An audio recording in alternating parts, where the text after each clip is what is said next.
You're watching K34QB, Vail, Colorado.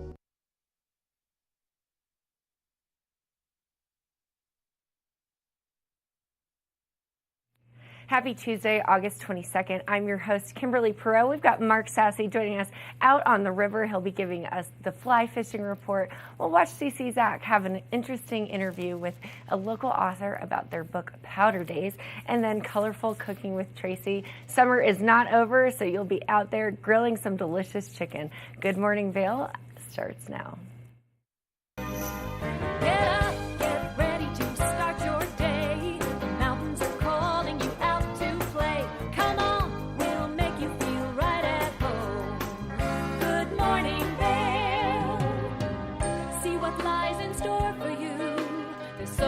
Things to see and do. Summer, winter, spring, or fall. Your home in the Rockies has it all. So get up, get ready to start your day. The coffee's brewing, you're on your way. The fun is waiting outside your door. Good morning, Vail.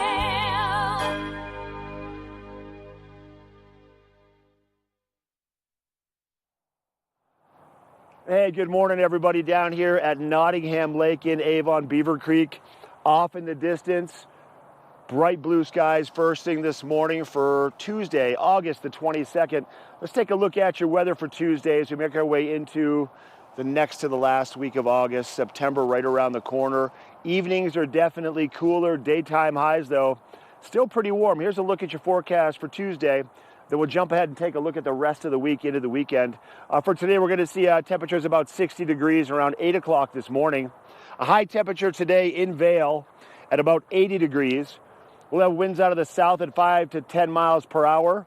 We'll have a 30% chance of some afternoon thunderstorms, partly cloudy skies into the afternoon, also sunny in the morning. As you look at that hourly forecast, we'll see our high temperature of 80 coming around 3 to 4 o'clock in the afternoon. Sunny to start, some cloud cover rolling in, and maybe a slight chance of some showers. Denver temperatures today, along with some sunshine, pretty warm down there, 96 degrees. For Vail, 80 degrees. For Avon, 82. And then for Eagle, we'll see a high of 86 degrees. And a 30% chance of moisture wherever you are around Eagle County this afternoon. That's a slight percentage. Pack a light rain jacket, but keep up with your plans. Tonight, we'll see a low of about 52 degrees. With a 10% chance of maybe a scattered storm passing on through. Winds out of the south-southeast, 5 to 10 miles per hour. And our sun setting at 7:45. For Wednesday through Sunday, we're going to see temperatures hovering in the mid to upper 70s all the way through the weekend. 30% chance of afternoon thunderstorms on Wednesday. We're looking at a 40% chance of afternoon thunderstorms on Thursday. And a 70% chance of thunderstorms for Friday. 70% chance for thunderstorms on Saturday. And then Sunday, we'll see a 40% chance. So things start to push out. Mostly sunny skies, partly cloudy, a little bit of a percentage. But we do have some unstable weather coming our way this week, which is fine. Little chances for some afternoon thunderstorms, kind of cool things off a little bit and help, our dry yards that we have all around Eagle County right now. Let's talk about some activities happening around Eagle County tonight. Is part of the Tuesday night Hot Summer Nights concert series taking place at the Gerald R. Ford Amphitheater just east of Vail Village. It's also known as the Amp. And tonight the doors open at 6:30. The performance tonight is by a band called Jimmy's Dead. Now, Jimmy's Dead is a brainchild of three-time Grammy artist Eric Krasno and renowned bassist Ross James. Conceived as the ultimate tribute to the music of icons Jimi Hendrix and the Grateful Dead. They're performing electrifying sets, weaving the music of both acts into a live audio experience like no other.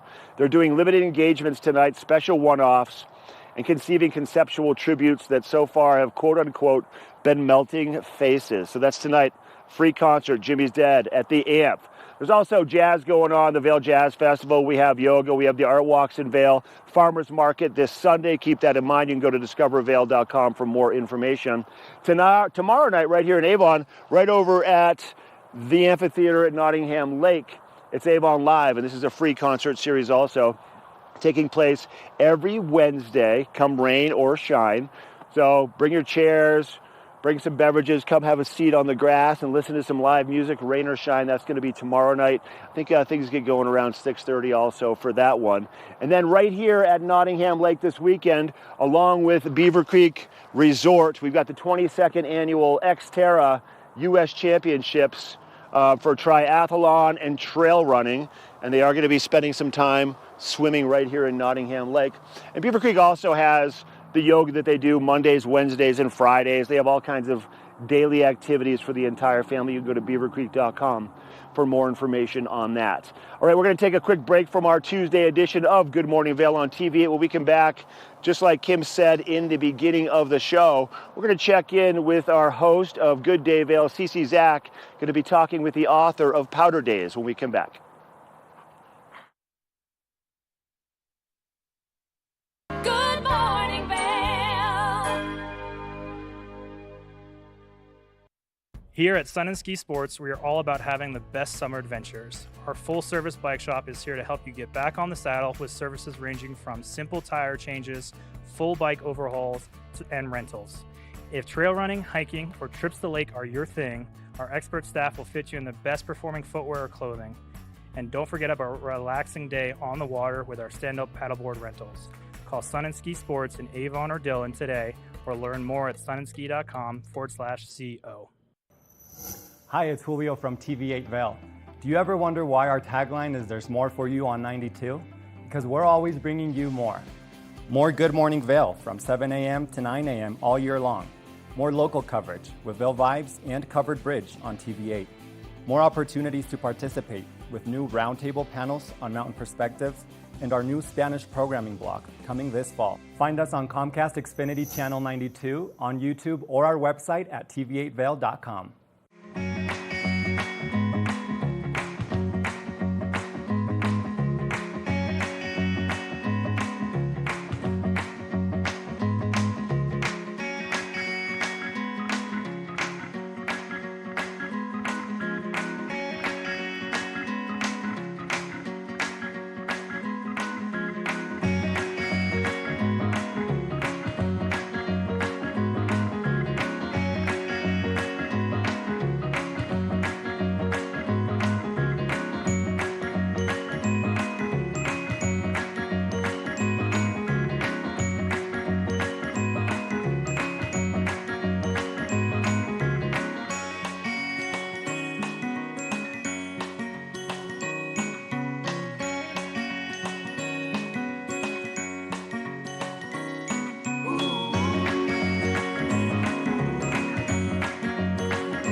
Thank you for watching Good Morning Vail. Have an amazing day. Get on out there, soak up that sunshine.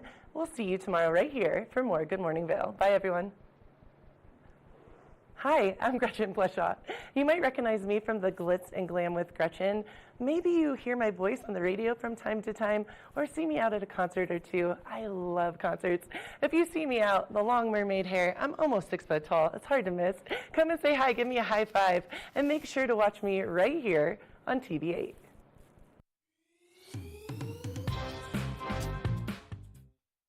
Good morning, Vail.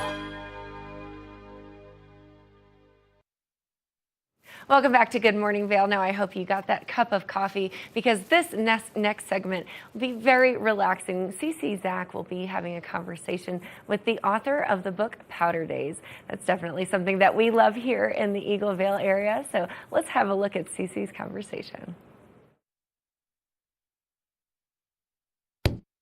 And I am so humbled today to have our special guest, Heather Hansman from Powder Days, the book. And before we get into the specifics of all these questions I want to ask you about the book, I want our viewers to know a little bit about you. You spent quite a bit of time in the Vail Valley. What brought you here? What makes you keep coming back to Good Day Vail?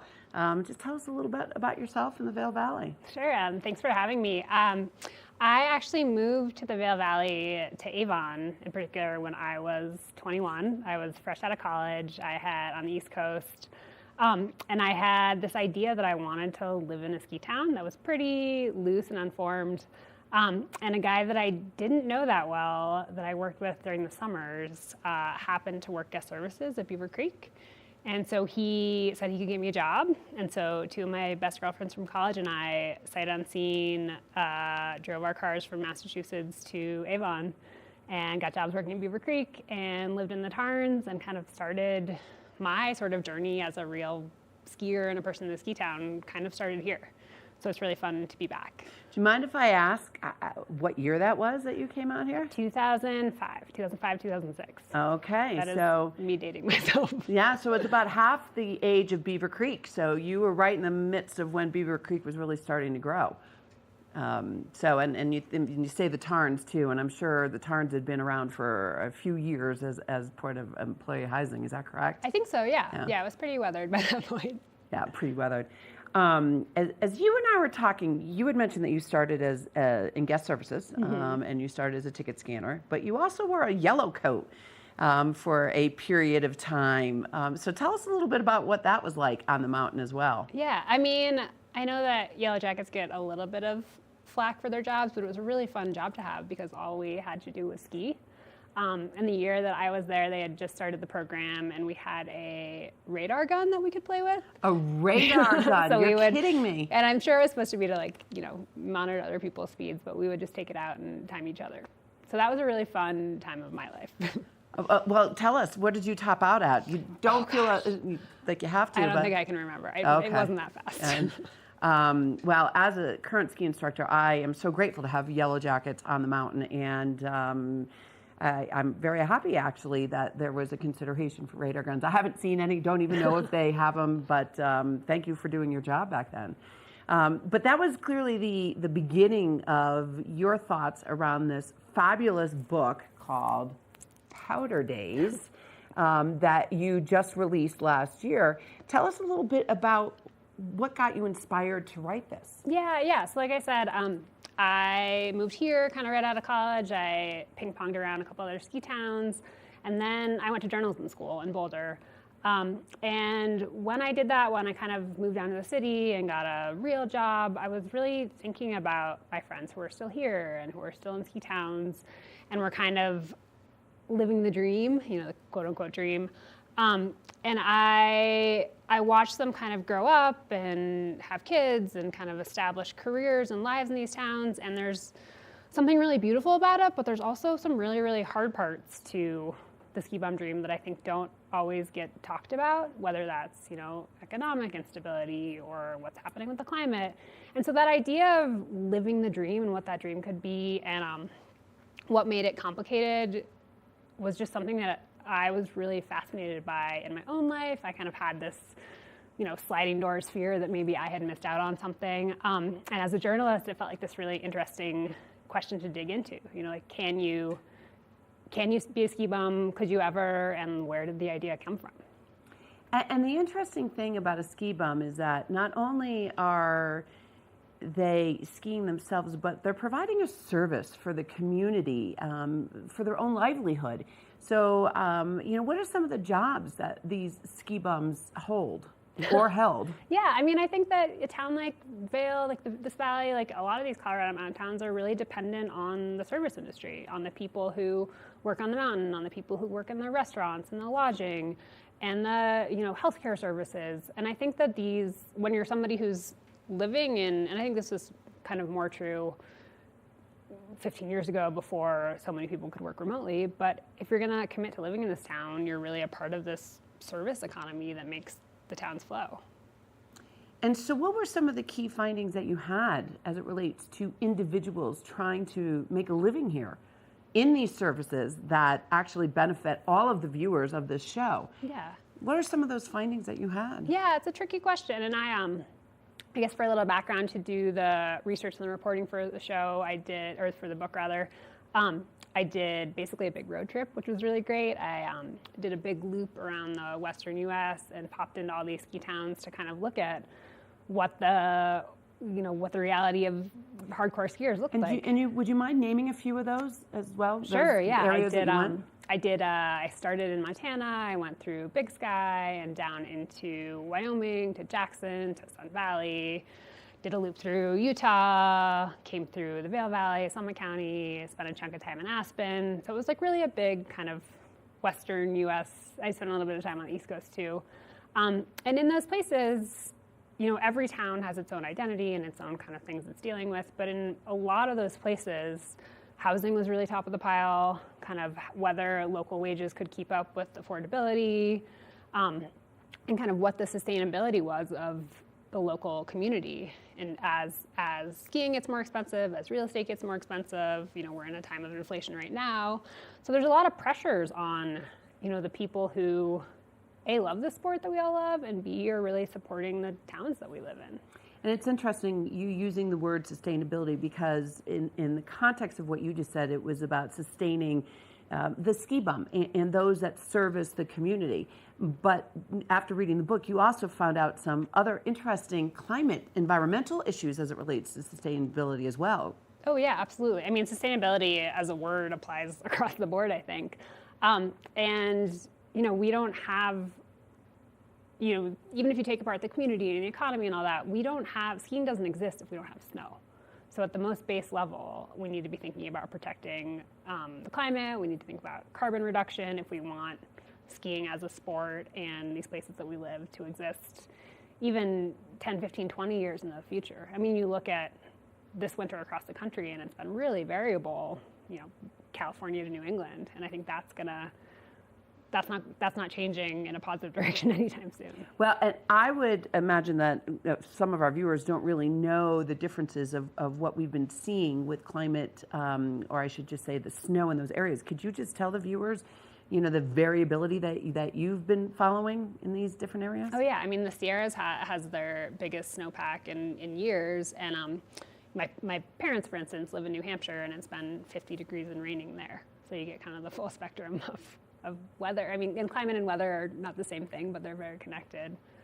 And which we'll get into shortly, because if we don't have snow, there is no skiing. Yeah, absolutely.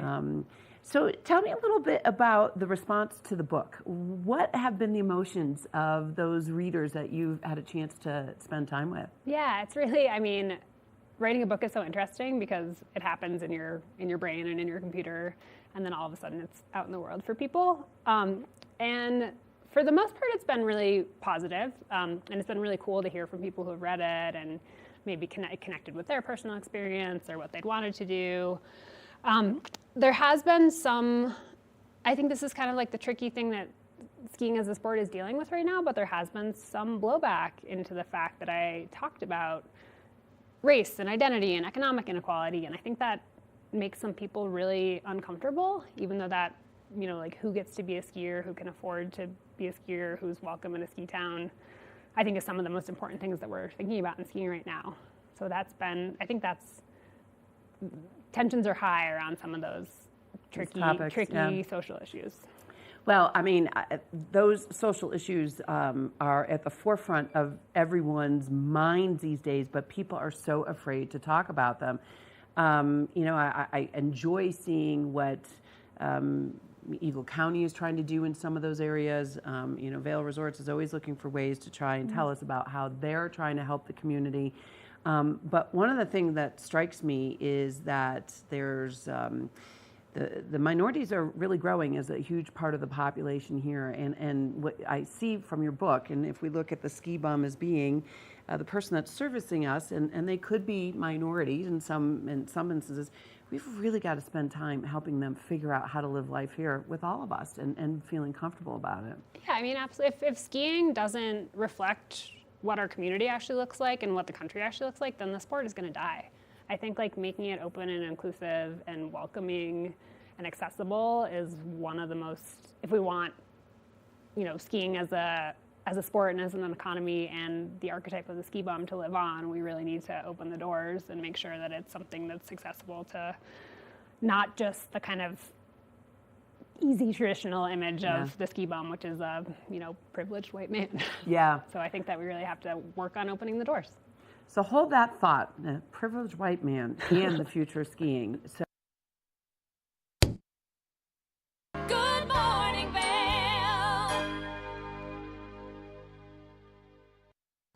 TV8 Vail is serving the community 24 hours a day, 7 days a week. Stop by for Good Morning Vail at 7 a.m. and stay all day for lifestyle favorites such as Good Day Vail, Daily Flash, Suki and Scott, and more. And you're sure to find the adventure you crave with back-to-back episodes of Scoreboard Nation and Outdoor America. Find us all day, every day on Comcast Xfinity Channel 92, on TV8Vail.com, and on all our social media platforms. There's more for you on Channel 92.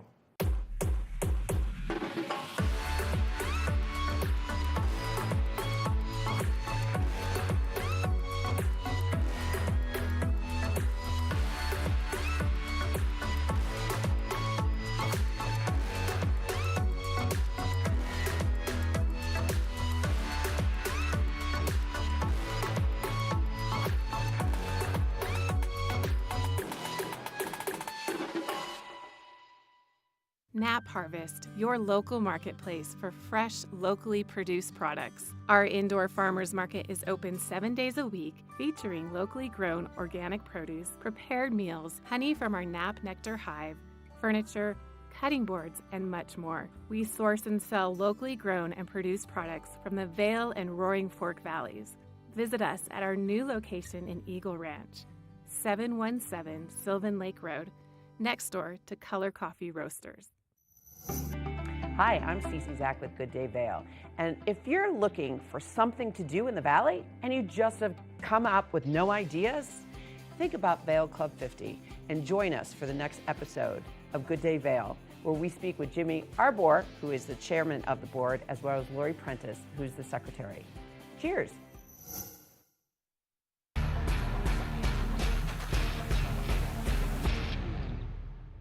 Do you love the outdoor lifestyle? Make sure you tune in every day at 7 p.m. to catch Scoreboard Nation. It's an outdoor lifestyle show dedicated to your three favorite mountain towns, Vail, Beaver Creek, Park City, and Reno, Tahoe.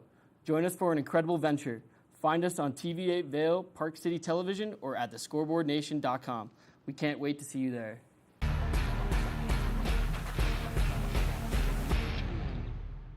In America's heartland, living close to the land, there's a love for the country and a pride in the brand.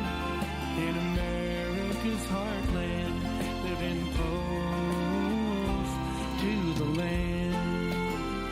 In America's heartland, close to the land.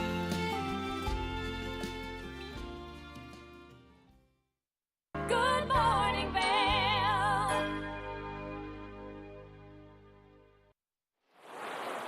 Hey everybody, made my way up into Beaver Creek Resort now. We got some information to share with you, a little bit about what's going on up here. I'm standing on Beaver Creek, and I'll give you a fishing report in a minute, but let's talk about our weather for Tuesday, the 22nd day of August to start. We're going to see temperatures around 60 degrees at 8 o'clock this morning for your Vail temperature to start the day. We'll see a high temperature in Vail coming our way probably around 3 o'clock, 3:30 in the afternoon. At about 80 degrees will be the high temperature for Vail Village. South breeze, 5 to 10 miles per hour. We'll see afternoon thunderstorms, about a 30% chance, so pack a light rain jacket. We're going to see that percentage increase over the next couple of days. So plan on a little bit of rain in the afternoon to cool things off, which would be nice. We'll see your hourly forecast today. We'll start about 60 degrees. We'll get into the mid-70s by midday. We'll hit about 80 degrees once again around 3:30 in the afternoon. And we're going to start with sunshine, a few clouds rolling in today, and then some afternoon possibilities of some thunderstorms coming your way. More probably around, 4, 5, 6 o'clock, somewhere around that time frame. 96 for the high temperature in Denver today with lots of sunshine. 80 for Vail, 82 for Avon, 86 for Eagle. And then for Eagle County, all over, 30% chance of those afternoon showers possibly making their way on through. Tonight, we'll see a low of about 52 degrees. 10% chance of maybe a passing shower, partly cloudy skies. Winds out of the south-southeast, 5 to 10 miles per hour. And our sun setting earlier at 7:45. Now Wednesday through Sunday, our 5-day into the weekend. Wednesday, Thursday, Friday, Saturday, Sunday, temperatures holding mid to upper 70s for the high temperatures in Vail. We have a 30% chance of maybe an afternoon storm on Wednesday, a 40% chance on Thursday, and then a 70% chance for some of those afternoon pop-up thunderstorms for Friday and Saturday. And then Sunday, it's going to pass on through. We're going to drop to about a 40% chance. We're going to see mostly sunny skies on Sunday, partly cloudy, not much of a percentage of moisture, but really for today through Saturday, pretty good solid percentage towards the beginning of the weekend, Friday and Saturday, 70%. So expect to see a little bit of moisture over the afternoons for the next 4 or 5 days. That's a look at your weather report. I've got your fly fishing report coming up next.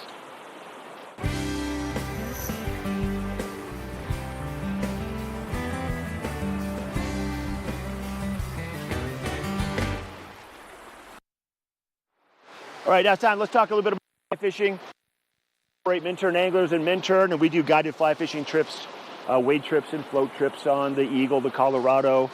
We venture around to other areas too, Homestake and the Gore Creek, and we also go over towards the Roaring Fork and the Frying Pan. A lot of great fishing up in this area, and we had a later start this year for our good fishing season because we had a lot of snow melt that was still trying to melt because of those cooler temperatures in the springtime.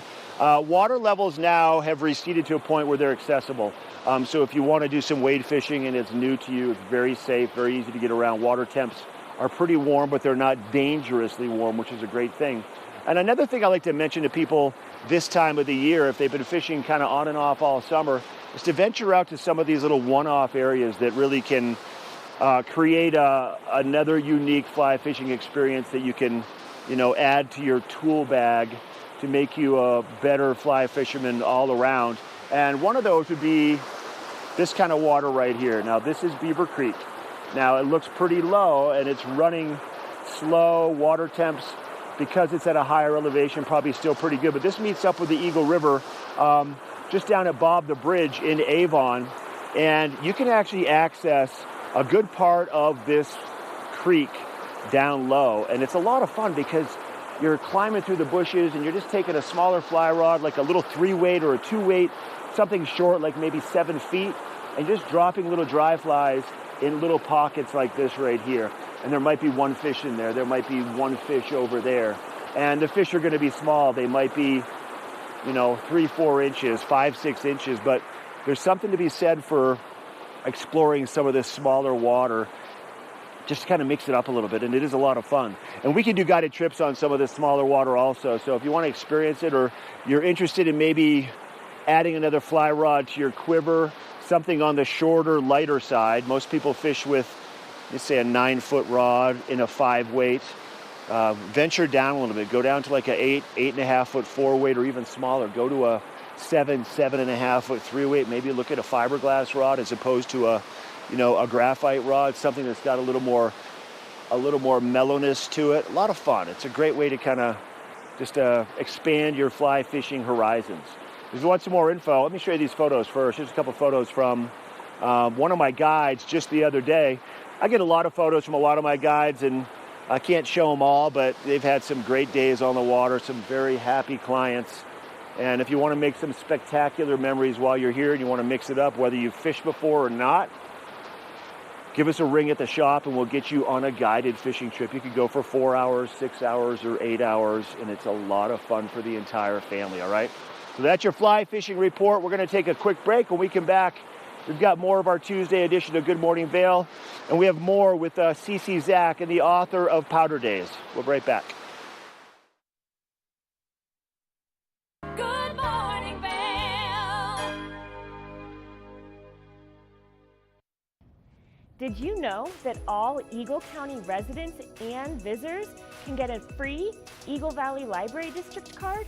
All you need is a photo ID.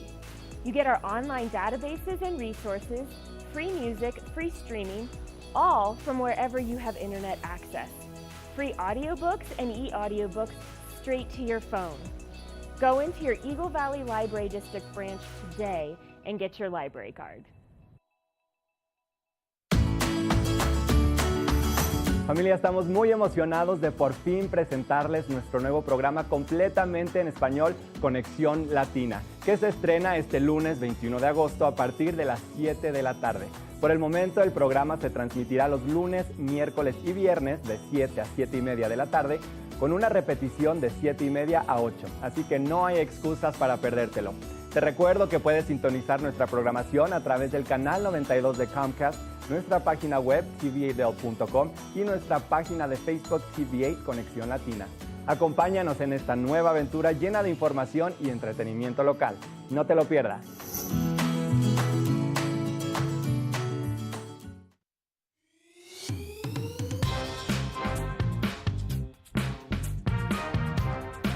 Well, Archer and I are going to get headed on further down the trail, but I hope you'll catch up with us a little bit later. Hi, I'm Ben Roof, and I'm one of the new hosts here at TV8. I'm so excited to share all of my explorations throughout the Vail Valley with my dog Archer, where we'll be taking you to hiking trails, biking trails, maybe we'll go rafting, fishing, or whatever else we can come up with. I'm so excited to share all of that with you in my new segment, Outdoor Adventures. Don't forget to catch up with us every day right here at TV8 Vail or at tv8vail.com, because there's always more for you on 92.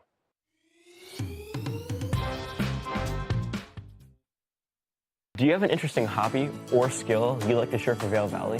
We want to hear from you. We're looking for people to share their musical, artistic, culinary, woodworking, athletic, or technical talents on Good Morning Vail. If you'd like to share your talents with the community, email Danielle at tva8vail.com.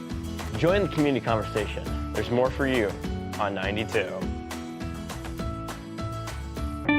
Experience the beauty of fall on the rails of the Leadville Railroad. Take in the cool mountain breeze as you climb to 11,000 feet to watch the vibrant reds, oranges, and golds of fall come alive.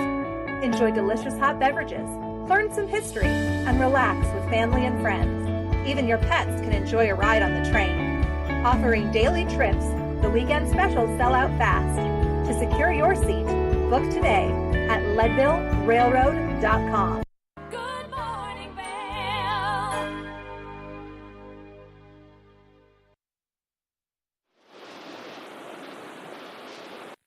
Hey, right before the break, I mentioned we were going to check back in with Cece Zach.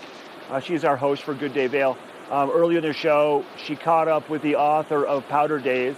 Let's take a look at the second half of that interview with the author and Cece Zach.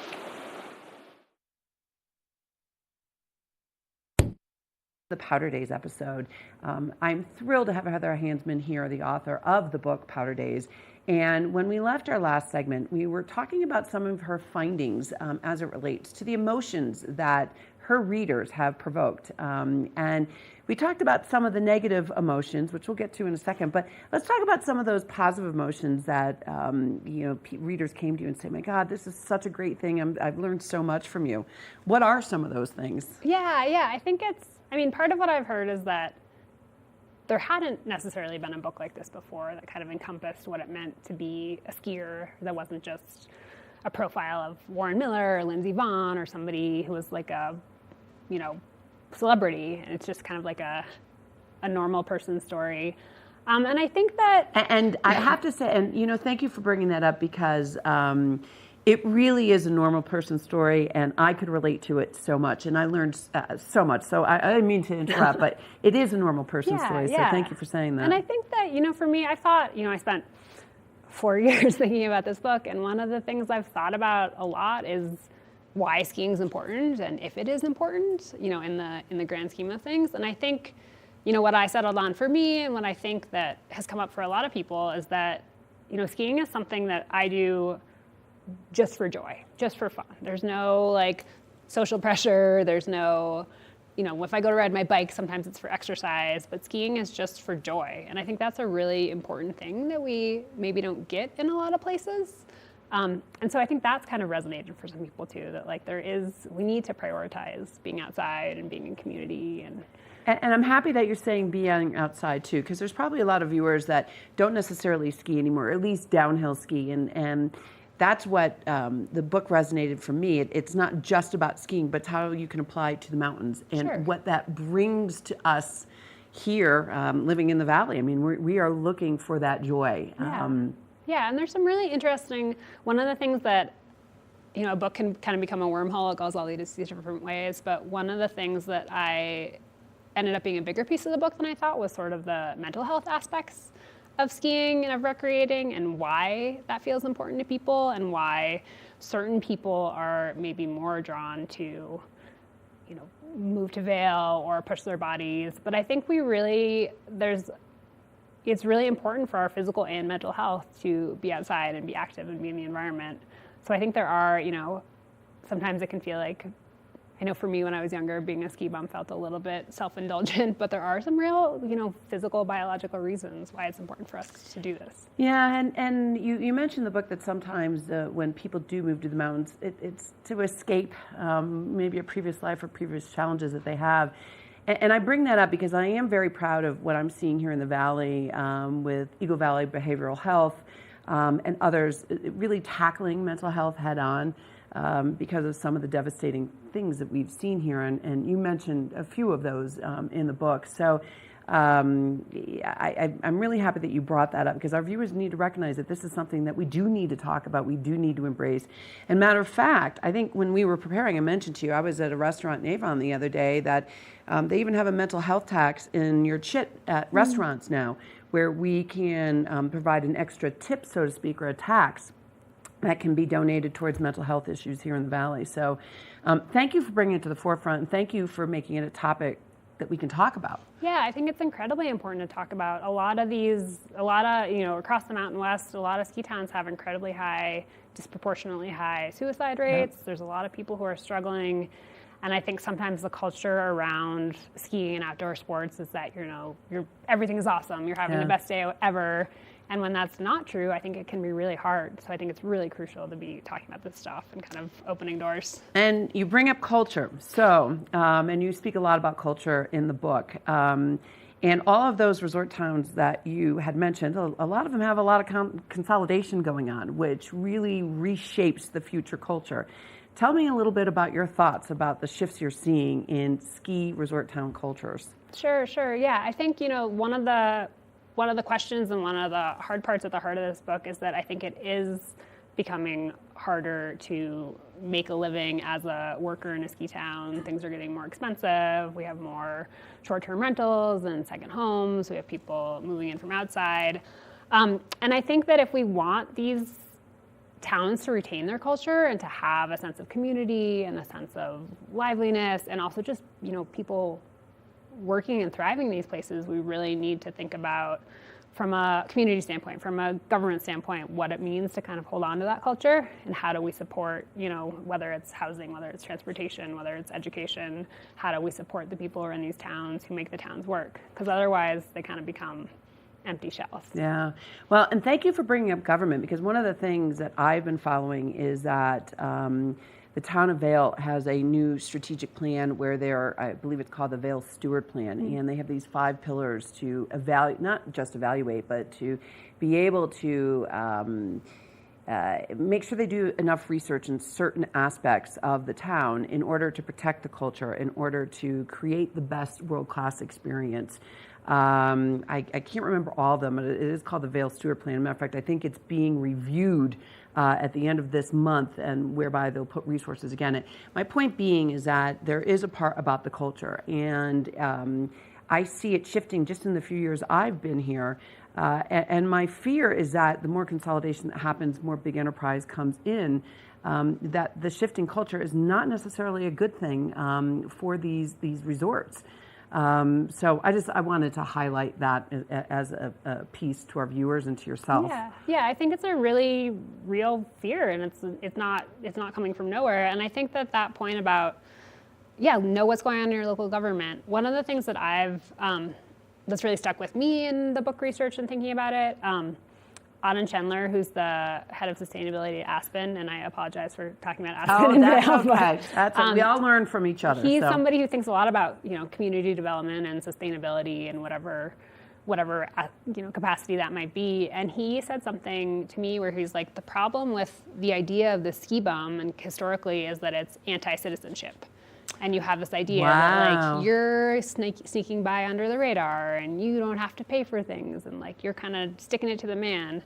But if you think like that and act like that, then the world will change around you and maybe not for the way that you want it. So I think that idea of like being an engaged citizen in the community that you live in is crucial right now, especially as we see kind of big forces changing the towns that we live in. Yeah, I mean, what you're telling me is that it's not just the ski bum that the government official was referring to. It really is around the community. And if we're going to live here, and I know just from my own experiences that the demographics here are shifting and there's more people spending a lot more time here, we need to be a citizen and we need to, forget what we know from where else we may have come from, forget those beliefs and really jump in and be a part of the community. So, wow, it's an interesting thought. Let me touch upon one more topic that I know is very near and dear to your heart. And that's around the climate action and the various things that you see or you think we should be doing more of in these mountain towns. Yeah. What are your thoughts around that? Yeah, I mean, I think like we were just talking about with weather, like this is the most base issue for the future of skiing, I think. Are we going to have winter? And I think there's so many levers that we can push on. I mean, that local government and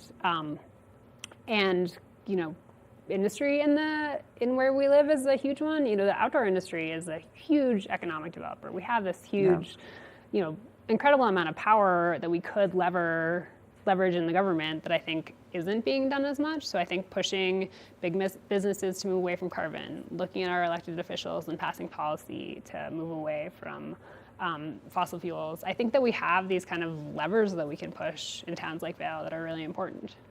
Well, and I know Vail Resorts has their net zero program, and their deadlines are 2030, and it'll be interesting this year. I'm going to do some research on this to see how they're faring against that, especially since COVID. But I think it's really important that we all understand what government's trying to do, nonprofits are trying to do, what the big businesses are trying to do, and fall in line with our own daily behaviors. Yeah, and as a citizen, you get to put pressure on the businesses that you use and your local government. Yeah. So I think it can be easy to feel overwhelmed and disempowered by climate change because it's so humongous. But like we have levers that we can push. Yeah, one baby step at a time. Sure.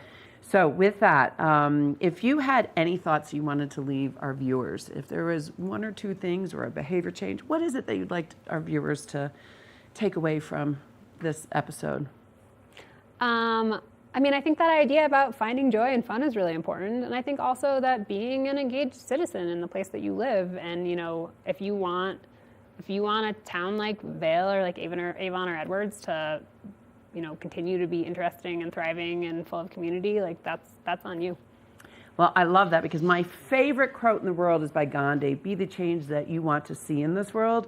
And so I ask all of you to run to the Bookworm and buy Powder Days. I know it's there on the shelves. That's where I got my signed autographed copy when Heather was in last year for book signing. So thank you all for joining us.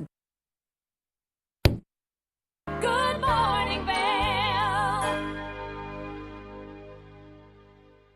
Nap Harvest, your local marketplace for fresh, locally produced products. Our indoor farmers market is open 7 days a week, featuring locally grown organic produce, prepared meals, honey from our Nap Nectar hive, furniture, cutting boards, and much more. We source and sell locally grown and produced products from the Vail and Roaring Fork Valleys. Visit us at our new location in Eagle Ranch, 717 Sylvan Lake Road, next door to Color Coffee Roasters. Do you have an interesting hobby or skill you'd like to share for Vail Valley? We want to hear from you. We're looking for people to share their musical, artistic, culinary, woodworking, athletic, or technical talents on Good Morning Vail.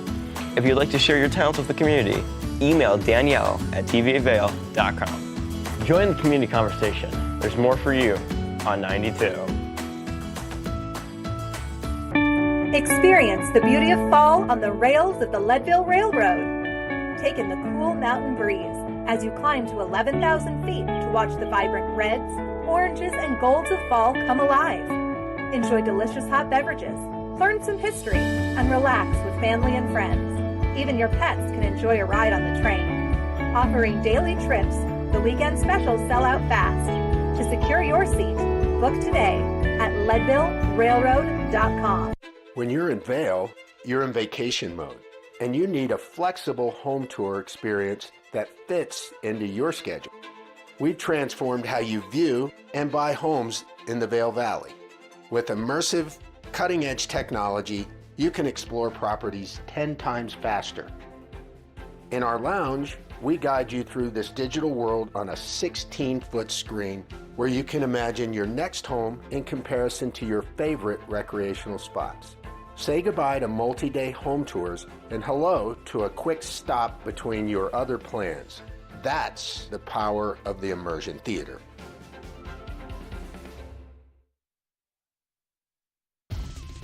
For fun and adventure, join me on Elizabeth Stanton's Great Big World. Find out where I'll be going next and which celebrities I'll be bringing along with me. I'll show you amazing destinations with lots to explore, and you'll get to know my celebrity guests the way they really are, up close and personal. We'll travel the world, experience new cultures, and together, try to make a difference. I'm Elizabeth Stanton, saying the world's a big place, and I'm going to show it to you.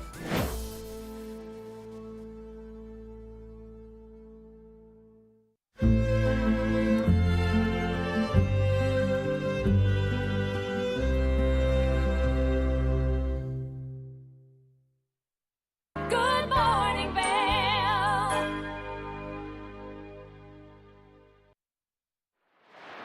Hey, welcome back to Good Morning Vail. So we have a great kitchen in our studio. It's a real-life, fully working kitchen. We do a lot of cooking segments in there.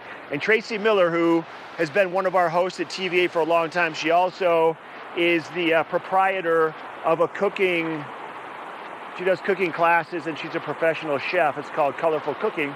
Well, she spent some time recently, I think on the back patio, using the grill and grilling out some chicken. She has some great some great tips to help you with your chicken grilling adventures. Let's take a look now at Tracy Miller, Colorful Cooking.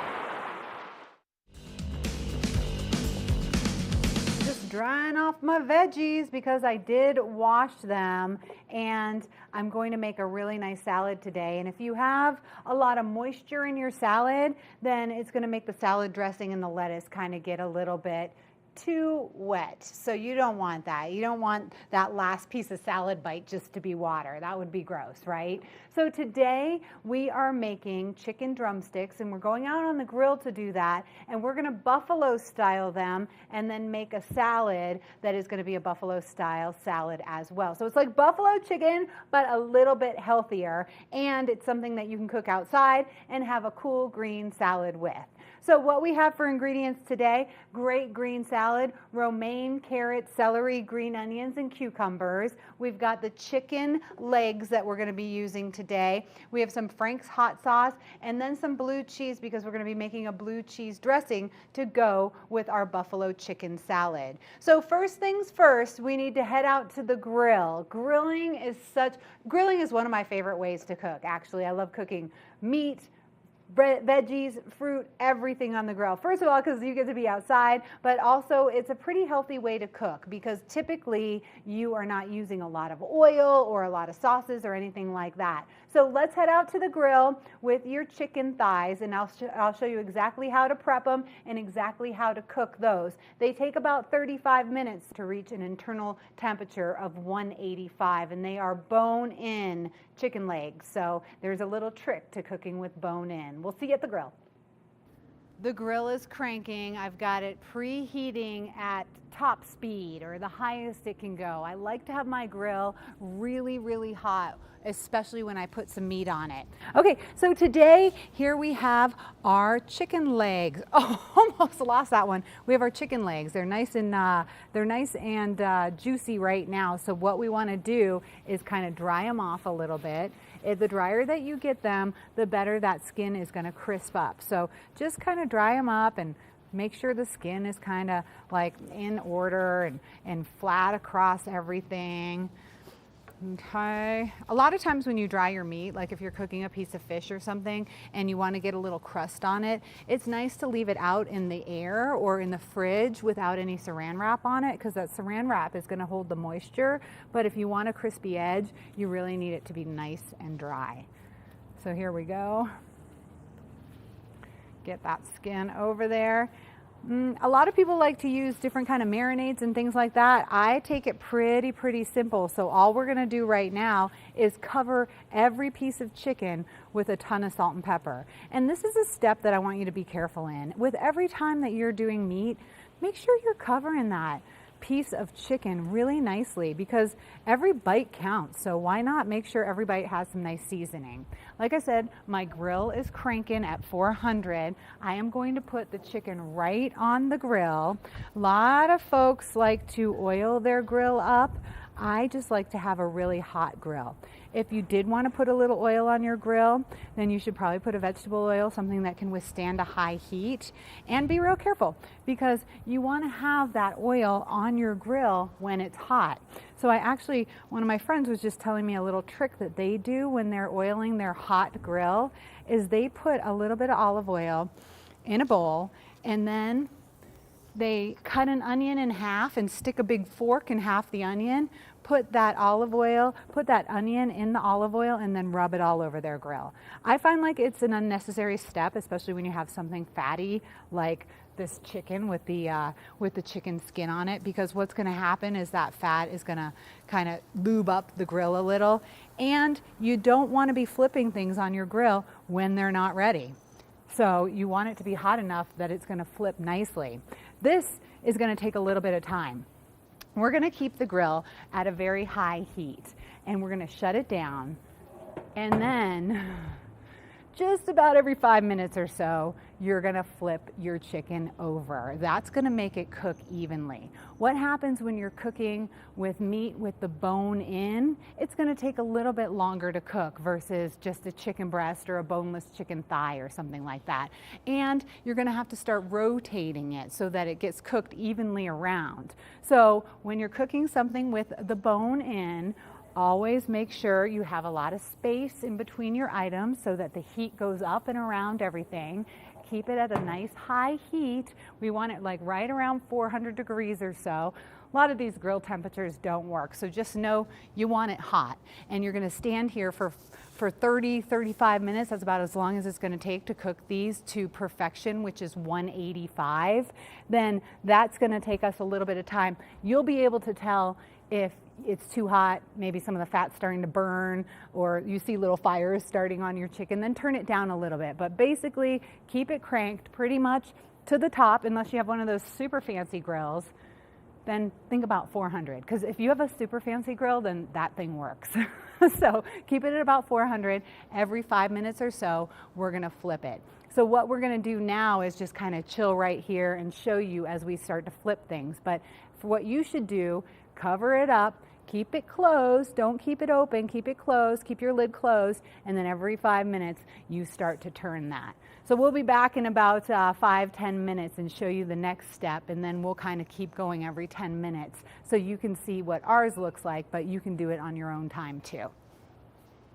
Okay, so this is going to be our first flip, and actually I over-exaggerated the 5 minutes at first because I went and washed some dishes. So this is about 7 minutes or so. See how nice it comes off the grill? That's what you want. So that's starting to burn a little right there, so maybe I should have been back in 5 minutes, but that also means this is the hot spot. So we're going to kind of rotate these things around so that they're all getting nice and warm. All right. About 5 minutes. That was about 7 minutes or so. Come back in 5, flip it over again. And what we're going to do is flip it for 4 more times. So we'll be very close to the end next time I see you. We'll be right back. Okay, here we are. Been standing by the grill for about 35 minutes or so. Your chicken drumsticks should be cooked. You should have flipped them maybe 5 or 6 times. Again, don't get overzealous with the flipping. It's like some people are over stirrers when they're cooking veggies on the stovetop, and that ruins it. You want to get that sear, you want to let things sit for a little while and then flip them. We're flipping them so often because they have a bone in them and they're going to take a little bit longer to cook for that reason. I have checked them already. They're at 185. Everything's getting nice and crispy, just like what we wanted with that skin. And I think it's time just to pull them off. So I'm just going to pull all the chicken off. We're going to make these buffalo style, and we're going to make a nice fresh summer salad to go with them. So why don't you let everything burn off of your grill for a hot sec. Ha ha. Really, literally for a hot sec. Let it burn off a little bit. We'll get these tossed with some buffalo sauce, and we'll get that nice fresh summer salad made so that we can have a really healthy meal. Good morning, Vail.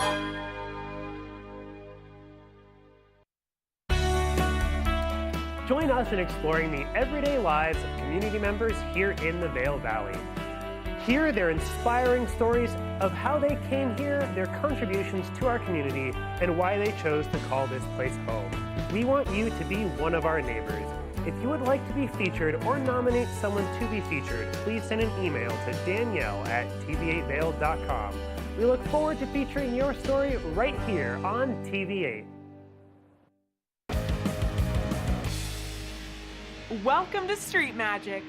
I'm Elizabeth Stanton with some of the most terrifying stunts, extraordinary extreme escapes, and the most amazing cutting-edge magicians you'll ever see in one show. Get ready to have your mind turned inside out. The hand is definitely quicker than the eye. It's fake!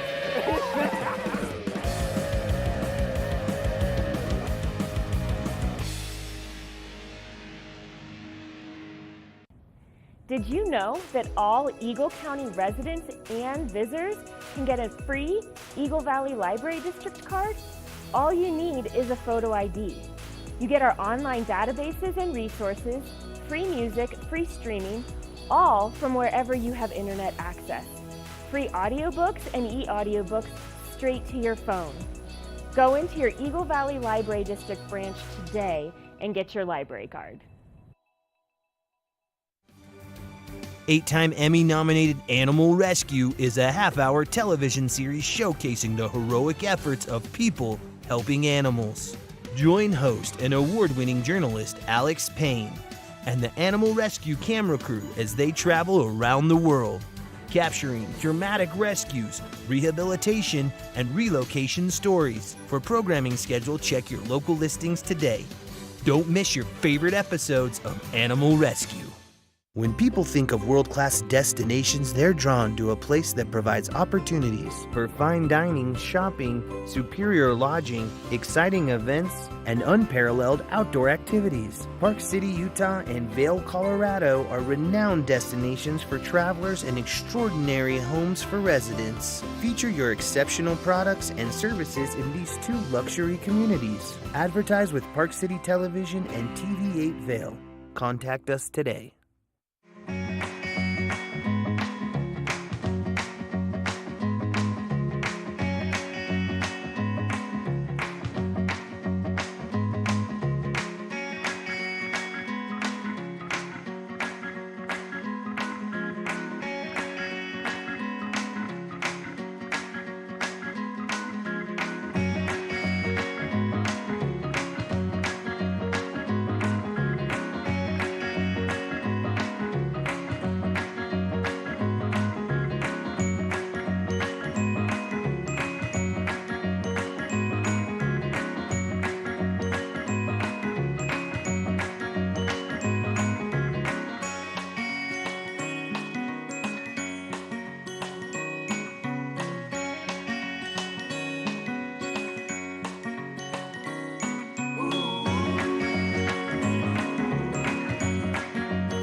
Do you love the outdoor lifestyle? Make sure you tune in every day at 7 p.m. to catch Scoreboard Nation. It's an outdoor lifestyle show dedicated to your 3 favorite mountain towns, Vail, Beaver Creek, Park City, and Reno, Tahoe.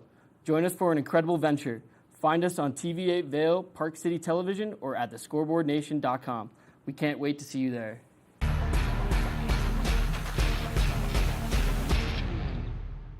Good morning, Vail.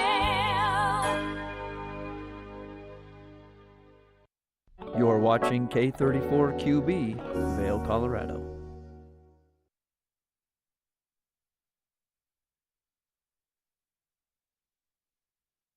Welcome back to Good Morning Vail. Now, it was quite the exciting first hour. We talked weather. We talked with the author of Powder Days and her journey through the Eagle Valley and other ski towns.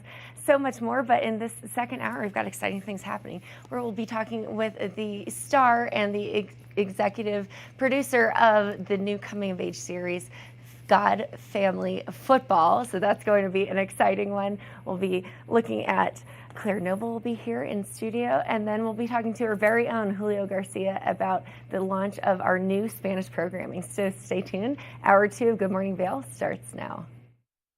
Get up, get ready to start your day. The mountains are calling you out to play. Come on, we'll make you feel right at home.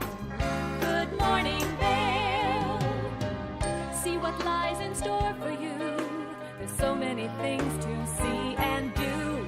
Summer, winter, spring, or fall. Your home in the Rockies has it all. So get up, get ready to start your day. The coffee's brewing, you're on your way. The fun is waiting outside your door.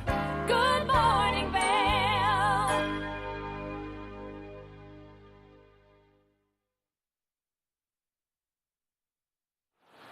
Hi, everybody. Welcome back to hour number 2 of Good Morning Vail, our Tuesday edition, August the 22nd. I'm live up here in Beaver Creek.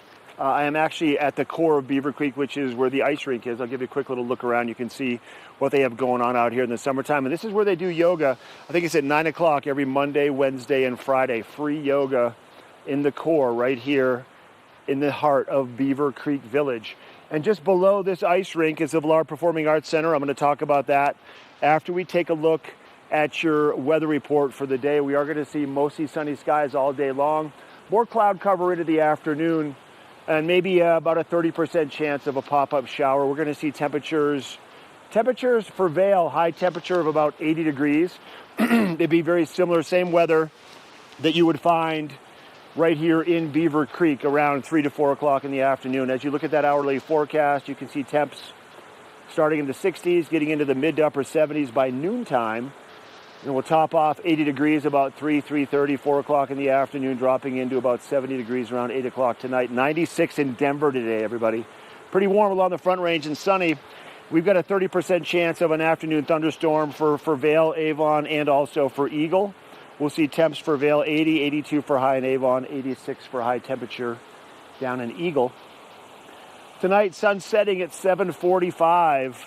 We'll see about a 52-degree low temperature this evening with a 10% chance of maybe something passing on through cloud cover wise, partly cloudy. A slight breeze out of the south-southeast. Then your 5-day forecast, temperatures all the way through Sunday now, they're going to hover in the upper 70s. We're going to see a 30% chance of a pop-up shower on Wednesday, 40% chance of a pop-up afternoon thunderstorm on Thursday, 70% chance of those pop-up showers on Friday. Saturday, about a 70% chance also. And then that'll pass on through Saturday night.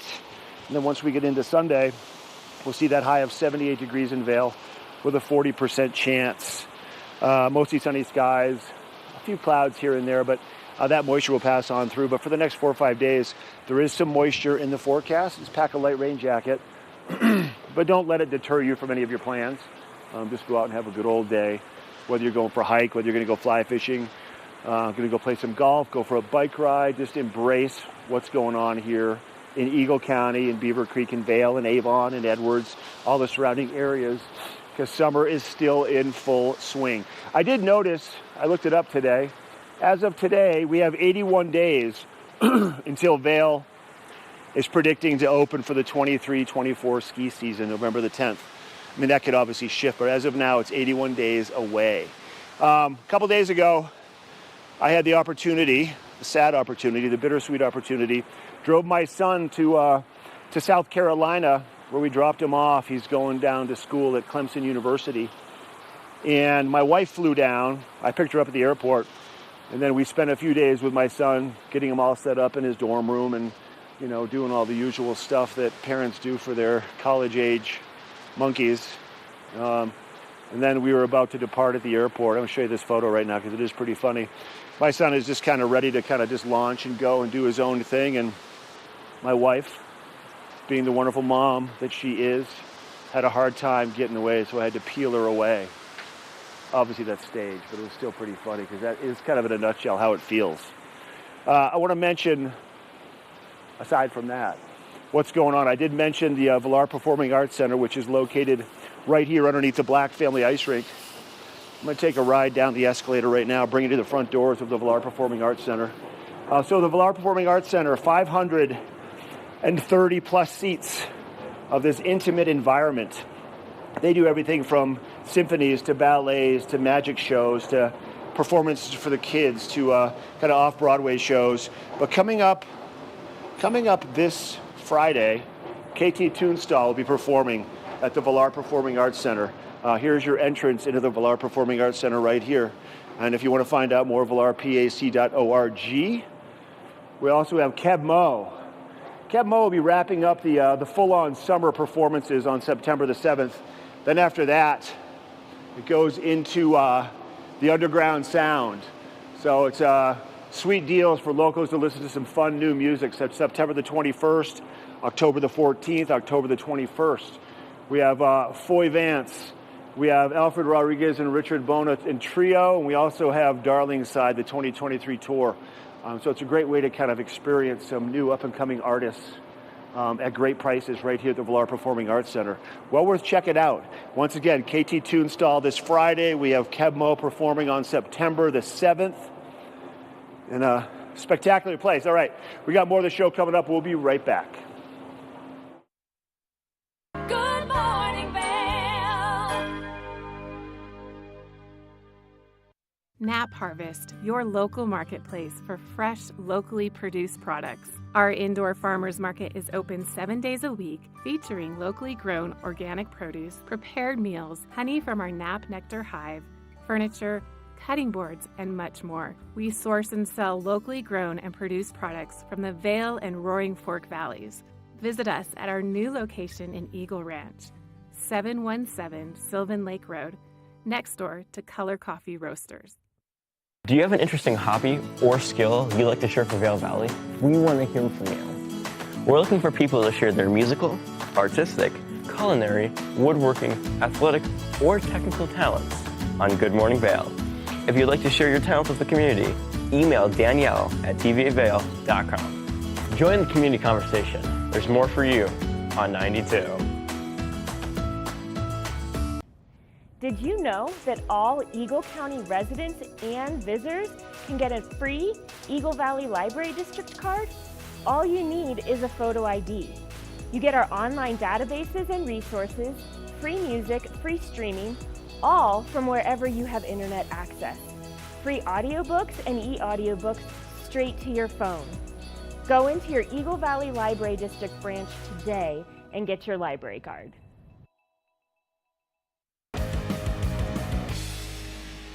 Welcome to Street Magic.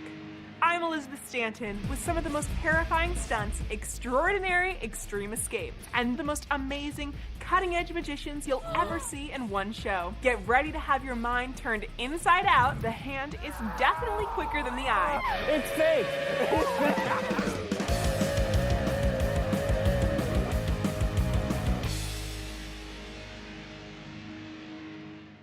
Good morning, Vail.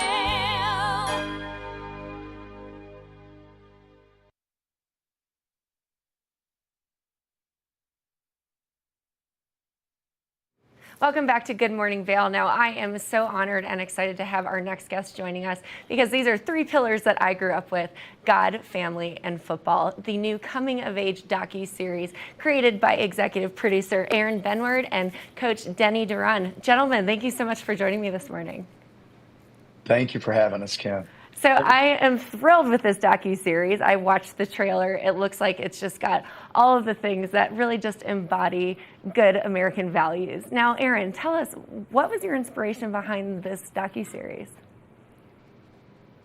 The inspiration started 12 years ago, when I was 12 years old, when I met Denny. I'll be 50 next month, so that's how long this man has impacted my life. When I met him at 12, we all remember that age.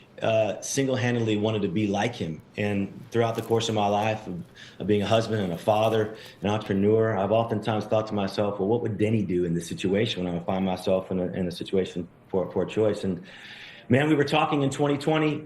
The program had lost and had a losing season for the first time since 1990. And we were catching up. I said, so what are you going to do? He said, I'm going to come out of retirement. I said, when? He said, tomorrow. I said, what? I said, can I tell you your story in real time?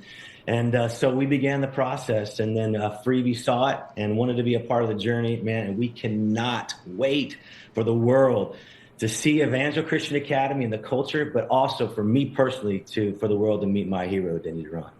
Well, Denny, you were just absolutely incredible as a human. You know, you're a pastor, you're an author, you're a coach. So why did you decide to come out of retirement and to be part of this series?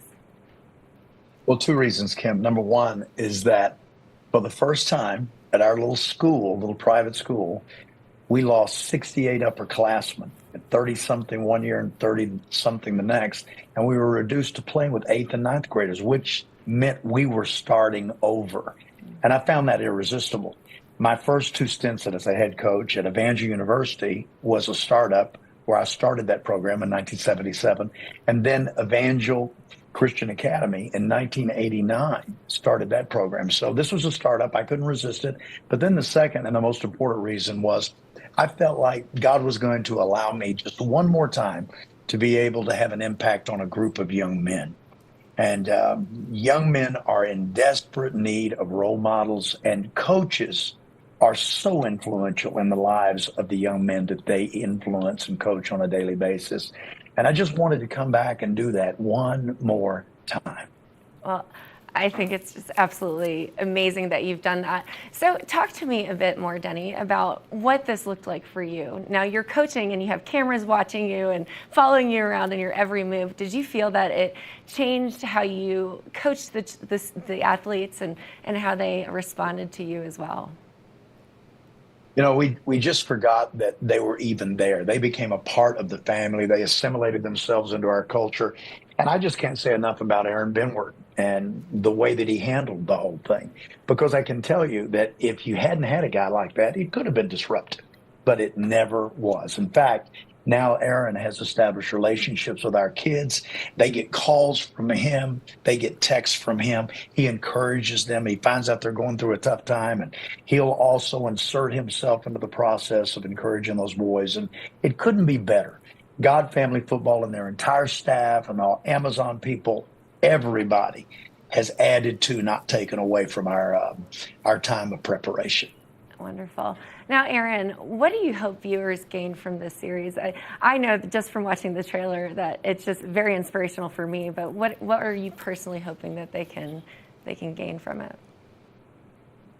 The culture of Evangel is what the world needs. You know, I don't know about you, but I get so sick and tired of being so divided. And what we find and see at Evangel is the most beautiful picture that all of us can learn from, and that is also socioeconomic backgrounds, different beliefs, different ideals coming together under the beautiful, beautiful leadership of God first.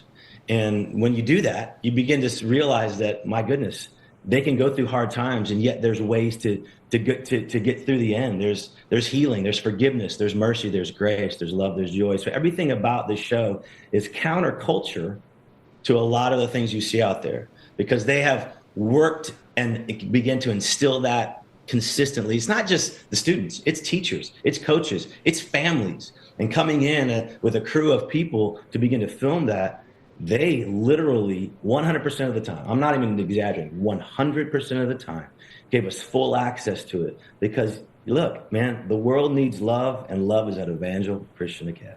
That's absolutely the truth. The world definitely needs some love there. Now, Danny, same question to you. What are you hoping viewers get out of this series? Well, I hope they have an understanding that God loves everybody and that he deals with real people in real situations, even if they're really difficult situations, all the time. He never opts out when we face difficulty. And that's why Aaron and his team have done such a good job, not only of celebrating the things that are so encouraging and so positive and uplifting, but also uncovering some real challenges in the lives of these young men and their families. I think that people are going to be really, in our terminology, we would say ministered to. And what I mean by that is I believe their hearts are going to be touched and uplifted on every series of God Family Football. Well, gentlemen, we thank you both for coming on and mentoring these young men as they are the next generation and the next future leaders of our country, and we really appreciate that. Now, Aaron, tell us, where can we go for more information, where to watch it, and when it airs? Absolutely. So September the 1st is when we come out, and make sure you download, if you haven't yet, the Freevee app. It is free, and it's through Amazon, and right there on that app, on whatever you watch your TV on or your smartphones or your devices, you can watch God Family Football. All 6 episodes will come out because we've realized that once you see one, you want to see them all. So you can have a great night with your family. It's so encouraging. Your family it's safe for your family. All of you can sit around and get bowls of popcorn and have a great time as you experience the goodness of God through the lives of these football players and Coach Denny on September 1st on Freevee. Well, thank you both for joining us today and talking about God Family Football. Thank you, Kim. It's a wonderful docuseries that you've got going on, so I cannot wait to watch it with my friends and my family. Well, stay tuned. We'll be right back after this with Claire Noble of Eagle County. Good morning, Vail.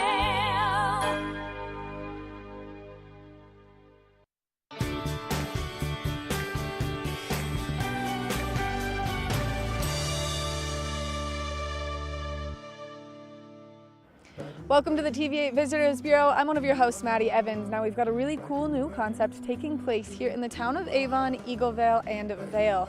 And it's a great way to use as an alternative. Instead of driving your car, you can shift your ride to one of these incredible electric bikes behind me. Now this is a really cool rental system, and you can control it all right from the power of your hands, right from your cell phone by downloading the Shift Bike app. And then from there, you can get over there and enjoy the incredible amenities that these bikes have to offer. We're going to walk you through it, but in order to do it, you have to download the app. So Shift Bike is the app, and then you can use the coupon code Shift Your Ride for the first 30 minutes free. And we're going to walk you through the pricing and everything here and how you can get one of the bikes. Let's get started. Once you get into the app, you can see exactly which location you would like to pick up the bike, how many bikes are available, and then where you can deliver the bike to. So you can see starting in Avon, making your way through Eaglevale, all the way to Vail Village, and then even down into East Vail. You can collect bikes, drop bikes off, and enjoy your ride on these nice electric bikes. Once you've scanned the QR code to get the bike unlocked, it's really important that you have safety first, so always make sure that you have your helmet with you. That way you can pop that on and you're nice and safe. Now, once you get the bike unlocked, it's super easy. You'll just take that lock right off the back. You'll see that you'll have this big, nice coiled cord, but there's a hook on the back for you to hook that to so that it is nice and out of your way while you are riding the bike. That way you're nice and safe and everyone around you is nice and safe so you don't tip over on the bike. And then once you've got that all secured, you're all set to go. You can just kick that kickstand up and start enjoying your ride. Now remember that these are pedal assist and there are some rules. To get the bike back to where you got it or to get it to your next destination, you can always use the app to see all of the great places where you can drop these off. Once you are done on your adventure on the Shift bikes, they're a ton of fun, and you can see that you can get going pretty fast on them, especially with that nice little pedal assist. You'll take the bike back, lock it back up in one of the great charging stations that they have available, and then once you're done locking it up, make sure that you take your app out and you end the ride, because it is going to make sure that that bike is in the correct spot for you to have ended your ride, and that way it will not continue to charge you. That has been this edition of the TVA Visitors Bureau. We can't wait to bring you more great information, but make sure that you get out there and you use the Shift bike to shift your ride throughout the community.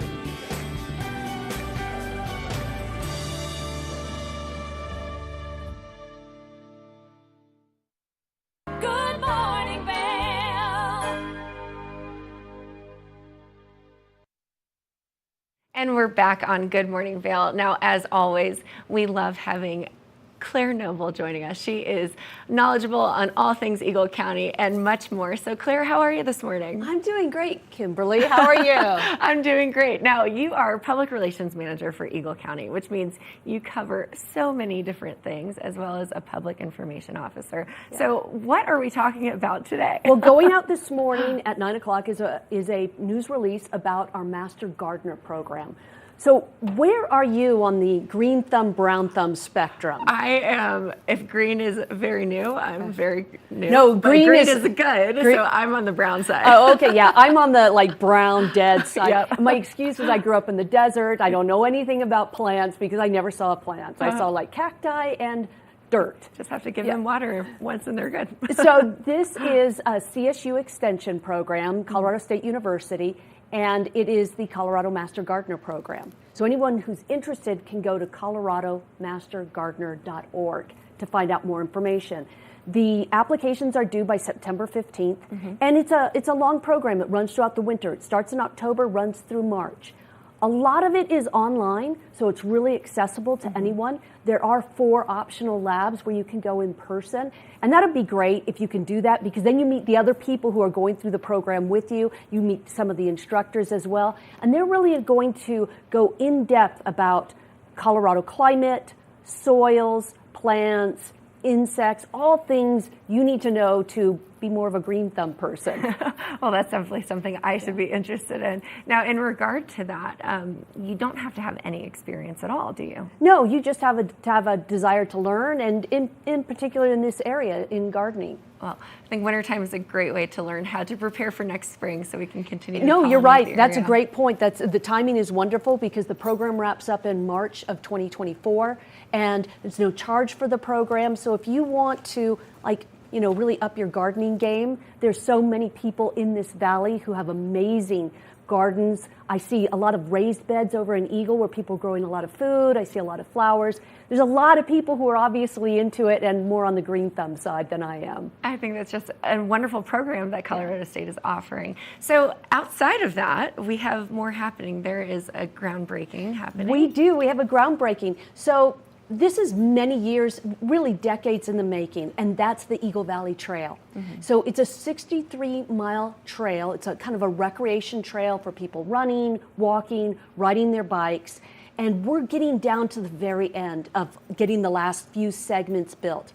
And once it is completed, you would be able to ride a trail from Breck to Aspen through Summit, Eagle, Garfield, and Pitkin counties. So it's multiple counties. Our section is 63 miles, Wow. and we're going to be breaking ground on August 29th on the Minturn Spur. So this will connect Minturn to the rest of the Eagle Valley Trail. And that's going to happen on the 29th, August 29th at 10:30 in the morning. So anybody who's interested in stopping by the groundbreaking, it will be as you're leaving down Junction toward Minturn off of Highway 24 and Colorado County Road 14. Oh, that's exciting to be a part of something like that, because most people don't get to see a trail being built and how it just connects communities. And again, this is kind of a legacy project. It's been in the making for many years. Voters passed a small tax in the 90s to help fund it. And that funding is great for maintaining the trail, but building trail has gotten more and more expensive. So we have our last segment that will begin next year, and that's the Edwards to Horn Ranch. And once that's done, all 63 miles are done. But that's 7.5 miles, And apparently, we kind of saved the hardest for last because that's an expensive segment. So we really invite people to visit Eagle Valley Trail and consider donating because we've certainly kicked in a lot of county money. They've been working really hard to get grants, which they've secured, but we still need a little bit more money to get this completed. We're under 10 miles to go and everything is connected. That's just incredible. Yeah, no, it's amazing. And then the other thing we still have going on, we're still 140 years old. Eagle County turned 140 on February 11th. And, it's just serendipitously in 1883 when Eagle County was created, that's the same year Emma Lazarus wrote the poem, The New Colossus, which appears on the Statue of Liberty. And she wrote it to raise funds for the Statue of Liberty. Mm-hmm. And what I love about it is it speaks to people coming to America with nothing and then making something of themselves. And so we commissioned a song from Al Mall, which he was a recommendation from Good Morning Vail, wonderful singer-songwriter based here in Eagle County. The Eagle County song, you can get it on Spotify. He premiered it at the Riverwalk concert series a few weeks ago. Okay. People love it. It's been profiled on powder.com. It was profiled by Channel 9 News in Denver. I'm hoping there's a few other counties that are a little bit jealous and maybe they'll go and commission their own songs. But his song talks to people coming to Eagle County with dreams, whether it was the miners or people that were homesteaders or the people who came with the dream to create a great ski mountain. So we have that going on. Right now, our Then and Now photography exhibit is at the Minturn Town Hall.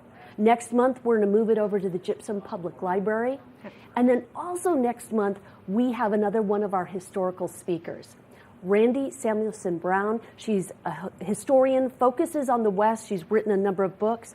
But we decided to take a little bit of walk on the wild side with this program. We're going to be talking about maybe the seedier side of the Wild West, or what put the wild in Wild West. So we're hoping that some curious people will come out and take a walk on the wild side with us. I just love how Eagle County is really cultivating community here and pride for our community and wanting to take care of it. So the work that you do is just absolutely wonderful. It is thank you for saying that. It's such a team effort. When we went to, for instance, Al Mall's song premiere, this is a concert series organized by Tony Morrow, hosted by the Riverwalk community, and then there's a number of great sponsors who also make that program happen. So I just feel like everybody kind of comes together in this community, which is why I love living here. It's so special here. Eagle County is just a wonderful place to be, and I don't think other counties have concerts and songs written for them, and they do a 140th anniversary celebration. But they should. They should. I think we're trailblazers in that aspect. We are happy to serve as a role model for other counties. I tell everybody who doesn't even ask that Eagle County is the best run county in Colorado. I absolutely agree, and I love having you here to tell us more about what is happening. Now, where can we go for more information? A great place to start is eaglecounty.us. That's our website. We revamped it this year. It looks absolutely gorgeous, and it's easy to navigate. A lot of great information on that website. And then we can find Al Mall's song on Spotify as well as his website. Yes. Yeah, it's a great song. Well, Claire, thank you for coming on. We love hearing everything that you have to offer and what is going on here in Eagle County and around, so we appreciate you. Kimberly, thank you so much for having me on. Absolutely. Now stay tuned. We have a couple more guests joining us on the show today. Very exciting things happening here at TV8. We'll be right back after this break. Good morning, Vail. Nap Harvest, your local marketplace for fresh, locally produced products. Our indoor farmers market is open 7 days a week, featuring locally grown organic produce, prepared meals, honey from our Nap Nectar hive, furniture, cutting boards, and much more. We source and sell locally grown and produced products from the Vail and Roaring Fork Valleys. Visit us at our new location in Eagle Ranch, 717 Sylvan Lake Road, next door to Color Coffee Roasters. When you're in Vail, you're in vacation mode, and you need a flexible home tour experience that fits into your schedule. We transformed how you view and buy homes in the Vail Valley. With immersive, cutting-edge technology, you can explore properties 10 times faster. In our lounge, we guide you through this digital world on a 16-foot screen where you can imagine your next home in comparison to your favorite recreational spots. Say goodbye to multi-day home tours and hello to a quick stop between your other plans. That's the power of the Immersion Theater.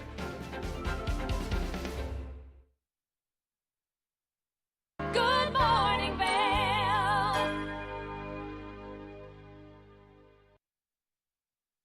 Hey everybody, welcome back to the show up here just above the Beaver Creek Club, giving you a look at the village right here.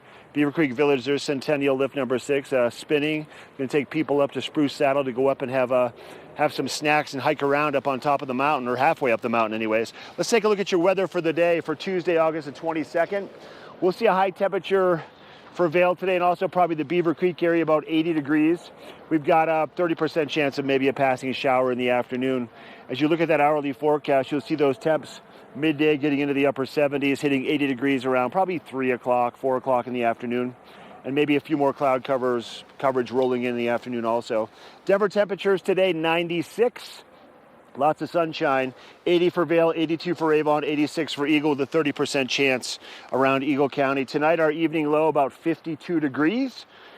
We'll see that sun setting at 7:45. And then jumping ahead for the 5-day, temperatures Wednesday through Sunday, holding in the upper 70s.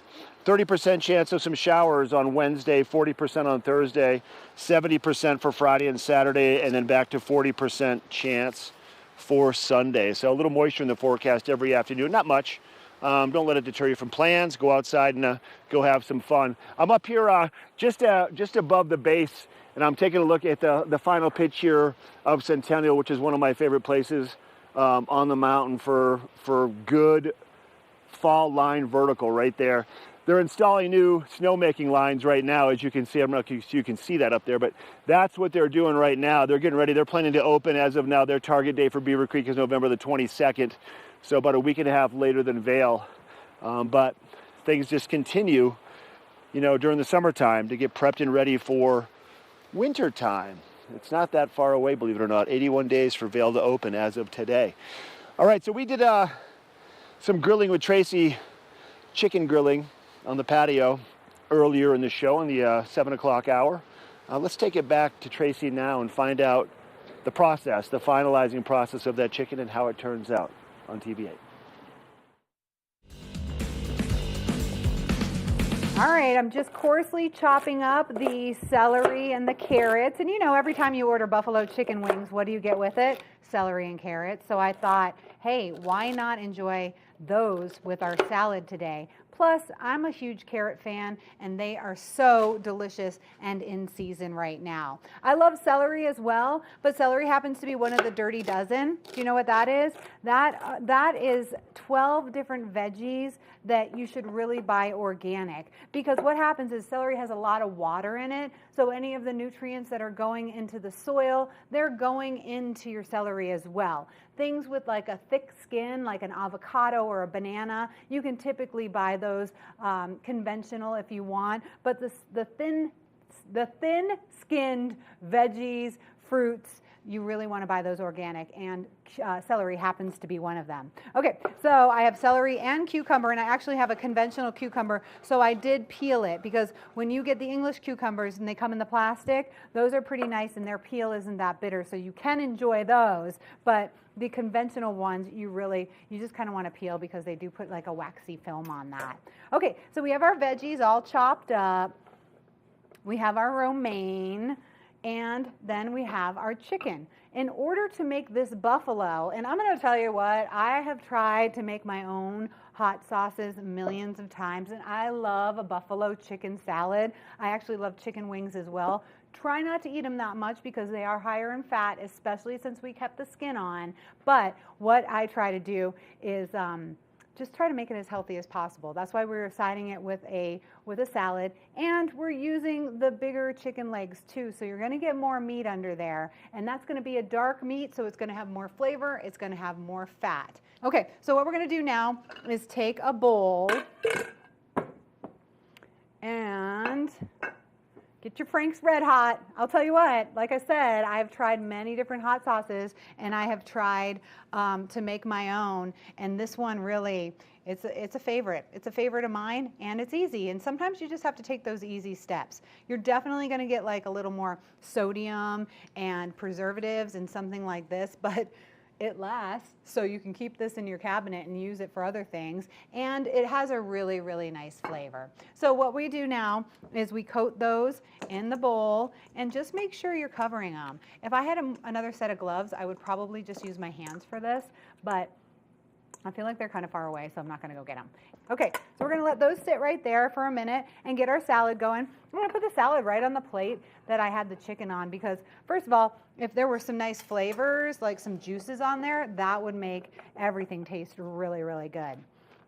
This lettuce looks awesome. I'm just going to cut off the bottom. I don't wash my lettuce. I just make sure it's not dirty and wipe it off with a paper towel. Because going back to earlier when we started this class and I told you, hey, you don't want wet lettuce. I mean, if you're going to take the time to wring it out in one of those salad wringers, definitely do that. But otherwise, you can just get most of the dirt off this way. And if you feel worried that you're going to have any kind of contaminants on it or anything like that, wash it off and then dry it off with a paper towel. And that's a nice, easy thing to do with romaine because it's got, you know, the boats where you can just kind of get right in there. Okay, another thing I like to do is chop my lettuce because I don't like to rip it because it kind of starts to bruise it, and you don't want bruised lettuce on your salad. Romaine is so healthy and so good for you. I love it. It's just crispy and delicious. So here we go. We've got that, and we've got all our nice veggies, and I'm just going to put on top. I mean, this is going to be a filling meal, and it's going to be pretty light and super healthy as well.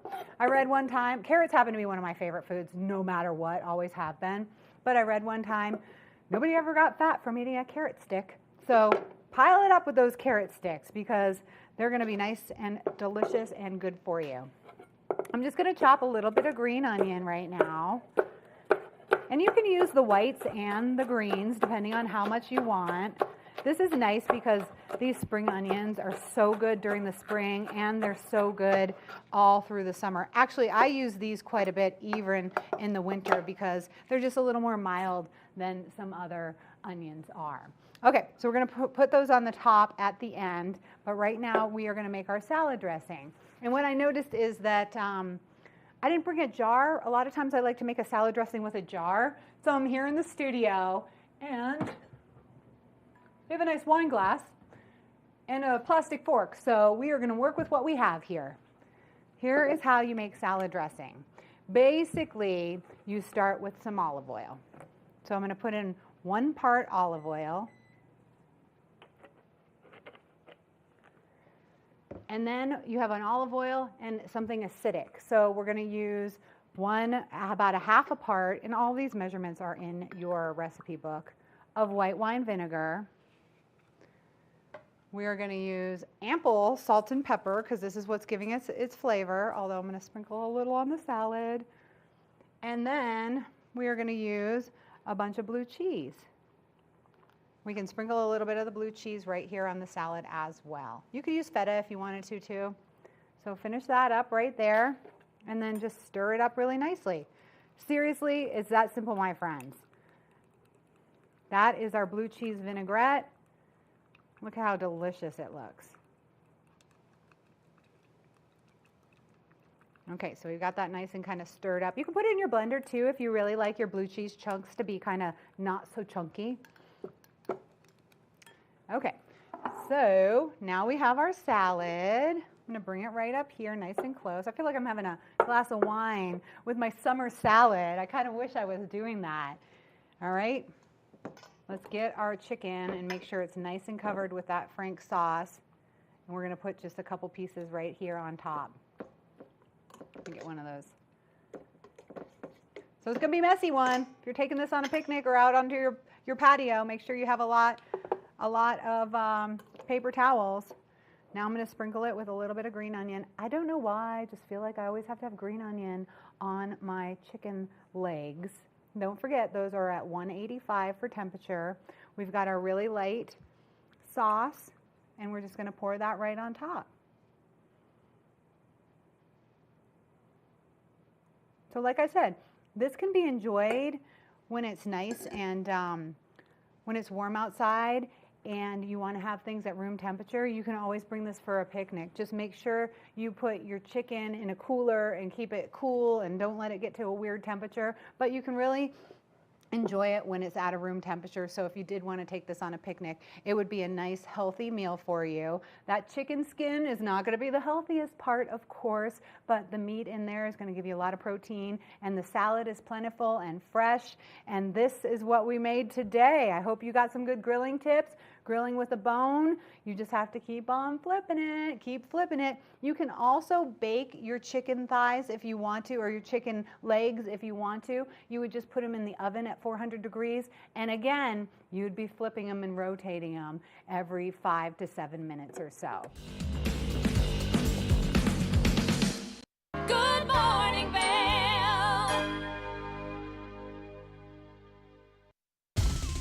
For fun and adventure, join me on Elizabeth Stanton's Great Big World. Find out where I'll be going next and which celebrities I'll be bringing along with me. I'll show you amazing destinations with lots to explore, and you'll get to know my celebrity guests the way they really are, up close and personal. We'll travel the world, experience new cultures, and together, try to make a difference.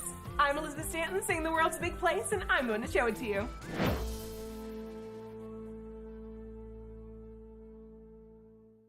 Here at Sun and Ski Sports, we are all about having the best summer adventures. Our full-service bike shop is here to help you get back on the saddle with services ranging from simple tire changes, full bike overhauls, and rentals. If trail running, hiking, or trips to the lake are your thing, our expert staff will fit you in the best performing footwear or clothing. And don't forget about a relaxing day on the water with our stand-up paddleboard rentals. Call Sun and Ski Sports in Avon or Dillon today, or learn more at sunandski.com/CO. Hi there. Are you ready to explore famous neighborhoods from New York City to Kentucky? Watch The Neighborhood with host Nicole Newman. Featuring famous people, unique history, and delicious places to eat and drink. Our viewers get an inside personal look at each neighborhood. With each episode we learn, grow, laugh, and live like a local, not just a visitor. Welcome to The Neighborhood. Check your local program schedule and tune in.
Good morning, Vail. Welcome back to Good Morning Vail. Now, I love having people join me here on the couch, but this next guest is particularly warming to my heart. We've got our very own Julio Garcia joining us today, who is our multimedia journalist over our new Spanish programming initiative. So, Julio, how are you? Very good, Kim. Thank you for having me this morning. I always love coming on Good Morning Vail. You know, it's always a good way to start my morning, so I'm very very happy to be here today. I know it's fun to see you in the hallways, but now we get Yes. to sit here and Yes, chit-chat chat and it catch up. up on the couch. Absolutely, So yes. exciting news happening. So Very we exciting. started a brand new Spanish programming initiative, and our first show was last night. Last night we kicked off our Spanish show. It's called Conexión Latina, which translates to Latin or Latino connection, because that's what we really want it to be. We want it to be a space for our Latino and Hispanic community to connect and come together. So, I think the name reflects that.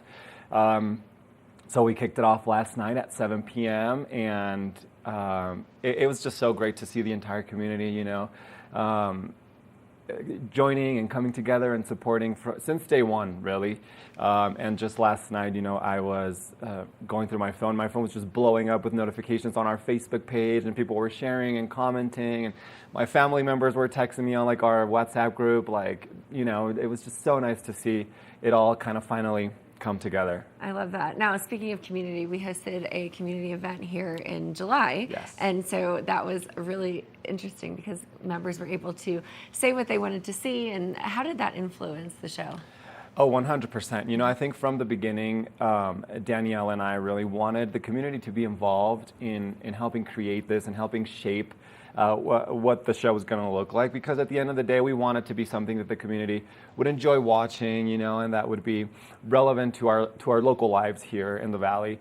So we did host an event earlier in July this year, where we had the opportunity to hear from community members about what they wanted the show to look like. It was really just a brainstorm of really fun ideas of what they wanted the show to look like. So we have integrated a couple of those, already. We're starting off slowly, and then we're kind of build up from there. But some of the ideas that came from that have already, been integrated into the show, and we're so happy to be able to reflect a lot of the things that the community wanted to see. Absolutely. No, I was at the event, and it was so fun to watch you just typing away all of the ideas. And there were so many good ideas that were coming from the community members that attended. Yeah. Now, tell us about the show that happened last night. Yes. So we are starting off Mondays, Wednesdays, and Fridays for now. As I mentioned, eventually you want to build up and have a longer show. But for now, we're doing Monday, Wednesdays and Friday evenings at 7 p.m. We're starting off with a half-hour show, so 7 to 7:30, and it's kind of structured similarly to Good Morning Vail, where I've been doing a lot of interviews with local community members, community organizations, sharing information, which was a huge part of what the community wanted to see was programs, resources, just different information available for the community. So that has been a main part of it. I've been doing interviews with local businesses to kind of highlight, all the amazing businesses we have in the Valley. And we also have kicked off a little segment at the end of the show called El Rincón Comunitario, which translates to the community corner, where the community will actually get to send in submissions, whether it's a birthday message, an anniversary message, or maybe they just captured a fun moment at a soccer game this weekend, or a goal that their son or daughter scored during the weekend, and they just want to share those happy moments with the community. We want to close off the show, sharing and highlighting our community and everything that makes it, because there's so much happening all around us that maybe we don't get to see, or maybe we don't get to highlight on the show. So giving the community members the opportunity to do so, I think is going to be really fun. And then eventually we want to expand. We want to do, maybe a little cooking segment, an outdoor segment, and just make it fun and entertaining while also being informative for the community. Absolutely. I love that it's truly a community-based program with them being able to interact with you or with their community members or their family members. Yes. And I love that little segment at the end of the show. Yeah, and our community is so tight-knit, and we all know each other, and we all, see each other in different parts of the community. So I think the community is excited to be involved, and not to toot my own horn, but I really think we're making history in TV8 and in our Valley for the first time having a Spanish show. I think it's huge for our community. I just feel so honored and so proud to be a part of it, and be able to kind of be that connection between the community and the local resources or whatever it is that they want to see. I feel very fortunate to be able to be in this position and have fun, because it's so fun doing it. It really is. I love talking to people and hearing about what's happening. Now, you grew up here, so I did. It's got to be extra special for you. Yes, I was born and raised here in the Valley, and as we're working to launch our show, I was just kind of sharing with different Facebook groups, different WhatsApp groups, like, hey, tune into the show, you know, support us. And I'm a part of this community WhatsApp group, and somebody commented, is that Julio Garcia? And I was like, yes. And it ended up being my 4th grade teacher, who I didn't know was a part of this group, but he was just like, you know, it's kind of one of those moments that you're like, wow, you know, kind of like a full circle moment. He was my teacher. I remember in elementary school, he brought me on to speak at a radio show. So, you know, it's always kind of like since a young age. And now I'm kind of doing, you know, something similar. And for him to be like, wow, you know, he was my 4th grade teacher. He helped inspire your path. Exactly. And so definitely, you know, the community I think is very excited. I'm very excited.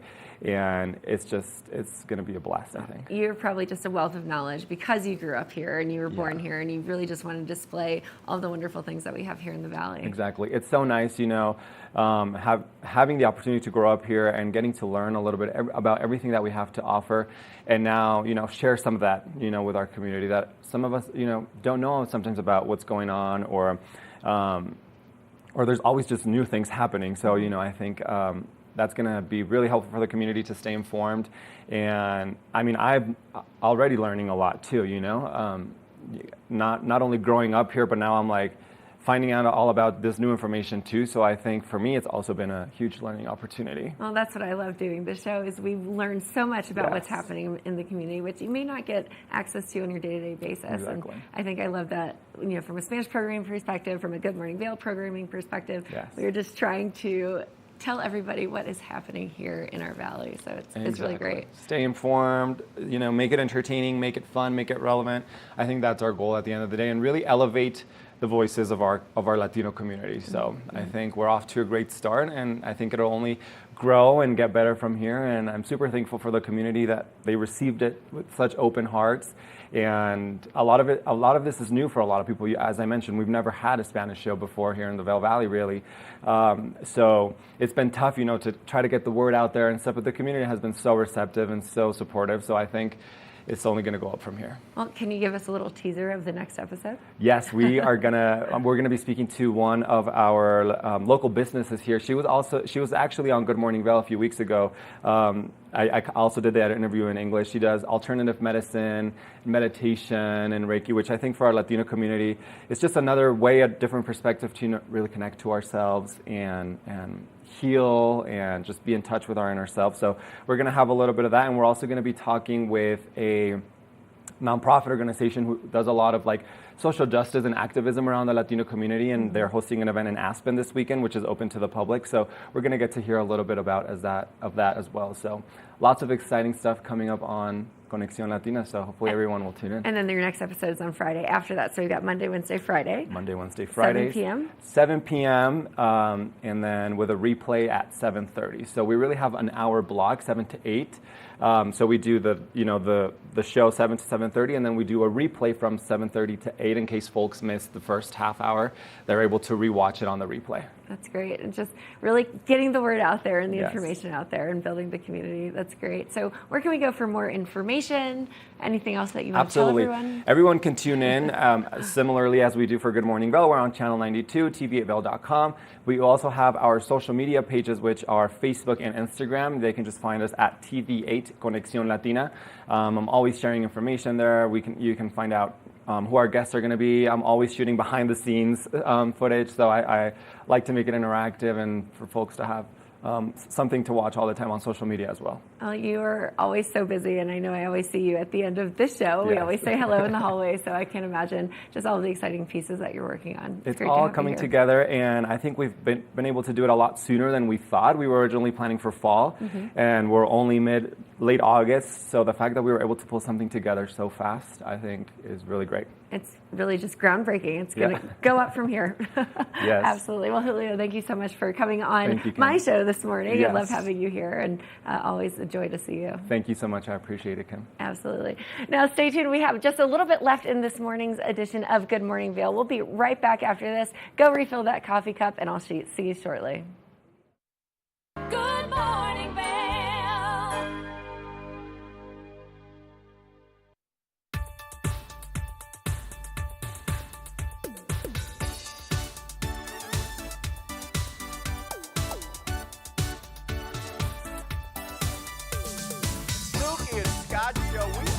doing good today. Great show on the way.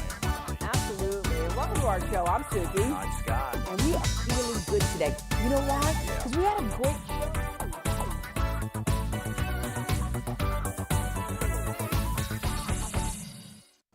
TV8 Vail is serving the community 24 hours a day, 7 days a week. Stop by for Good Morning Vail at 7 a.m. and stay all day for lifestyle favorites such as Good Day Vail, Daily Flash, Suki and Scott, and more. And you're sure to find the adventure you crave with back-to-back episodes of Scoreboard Nation and Outdoor America. Find us all day, every day on Comcast Xfinity Channel 92, on TV8Vail.com, and on all our social media platforms. There's more for you on Channel 92.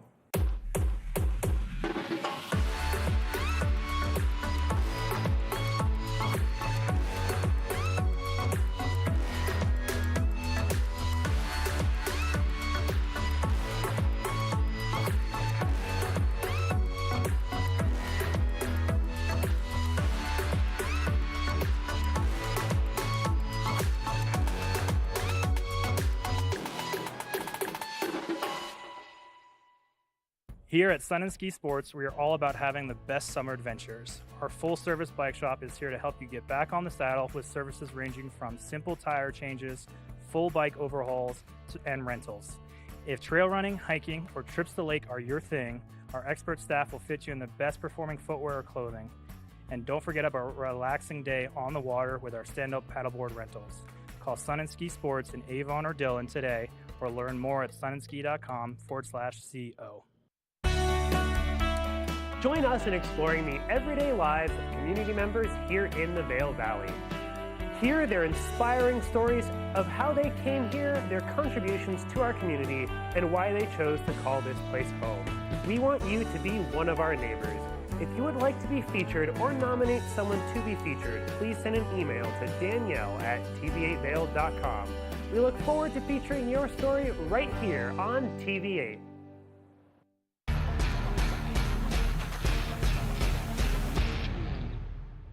Do you love the outdoor lifestyle? Make sure you tune in every day at 7 p.m. to catch Scoreboard Nation. It's an outdoor lifestyle show dedicated to your 3 favorite mountain towns, Vail, Beaver Creek, Park City, and Reno, Tahoe. Join us for an incredible venture. Find us on TV8 Vail, Park City Television, or at thescoreboardnation.com. We can't wait to see you there.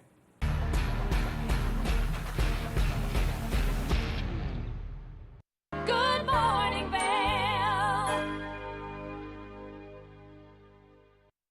Welcome back. It's Kimberly with the TV8 Weather Center. We've got some interesting weather coming up, so let's have a look. At 8 a.m., it's a high of 60 degrees, and then it'll get into 80 degrees today. Rain 30% chance. Winds at 5 to 10 miles an hour. Partly cloudy and afternoon thunderstorms happening. So as you can see, just like I mentioned, we'll have some scattered thunderstorms through the afternoon. Low of 70 and partly cloudy tonight by 8 p.m.